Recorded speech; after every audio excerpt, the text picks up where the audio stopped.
Duha ka sakop sa Dura, Laglag, Barya. Dura, murag pangluwa ni. Laglag, Barya, Sikop, human nagtiner. Oh, ginadiling drogas di ay. Reports Eric Amaro ani. XFM Police Report. Police Report. Sa trabaho ka, Erika, mga kaigalaan na paslak na karoon no, sa Silda sa Cebu dito sa Office CCPO, kining duha ka mga lalaki nga kinipong na ilan sila katrabaho ka, Eric, mga kaigalaan nga sila si RJ Muhammad, 20 anyos, taga sila nga noong nagtinado Cebu City, ug Jan Joel P. Ñano Velasco, EKJG, 27 anyos, sa Barangay Cebu City. Umano sa matod para katrabaho ka, Erika, mga kahigalaan na kining duha no, na lambigit ni sa kining Dura, kining mangluwa sila kasi mga kunay naluwaan nila ilang biktimahon. So tagas naman po sila og kining Sinsiyo o Laglag Barya. So notado gini silang membro anang Dura, Laglag, Barya.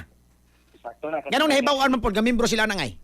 Kay kining modus katong Eric na sa ilan naman isog nga kapulisan niya ma'am nilang gi kinipang Nade na sa galeri ng mga tawhana.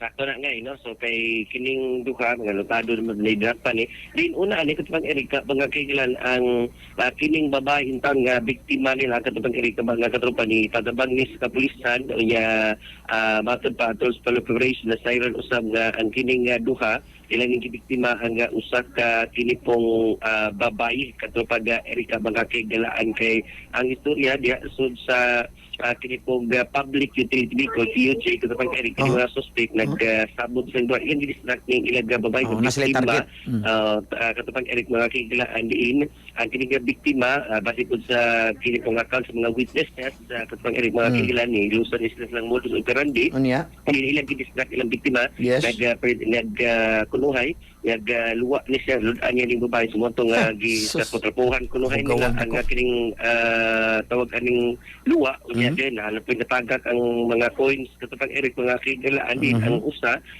ni kuha sa cellphone wallet gadulay kwarta po sa biktima ug ubang valuable sud sa bag ini kay na-distract man ang kining babae katapang Eric mga kahigalaan matod ba na bantayan sa babae nga wala iyang gamit sumoto nga nagpakita ng kining babae katapang Eric mga kahigalaan ang atong kapulisan ni kinipong panigayon o kinipong police operation gipangitan ning duha katupad Eric o dito na kitaan sa ilang pong lungga no yang pag dinipis pa rin na tingog di mo. Okay.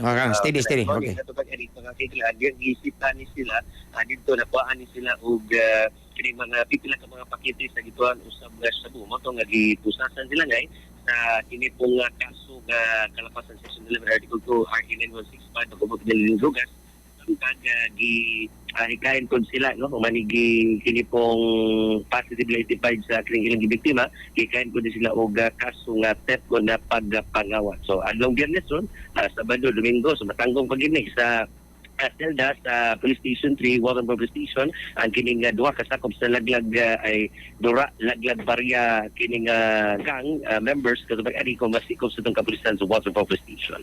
Mga katropa para kining amping si condition o bigyan mo biktima ang mga rekreyo sa mga modus sa matasab sa suits mga public utility vehicles Panginoon mo o kapis sa itong plus documents para alerto tas inyong cognitive function memorya mga higala dahil mo makabantay sa mga modus mga higala. So, Alex, sa Pilipino, para sa Pilipinas, sa katropa, Eric Amaro, XFM Report. Cellphone Plus Gold, mapalit sa mga butika sa inyong lugar.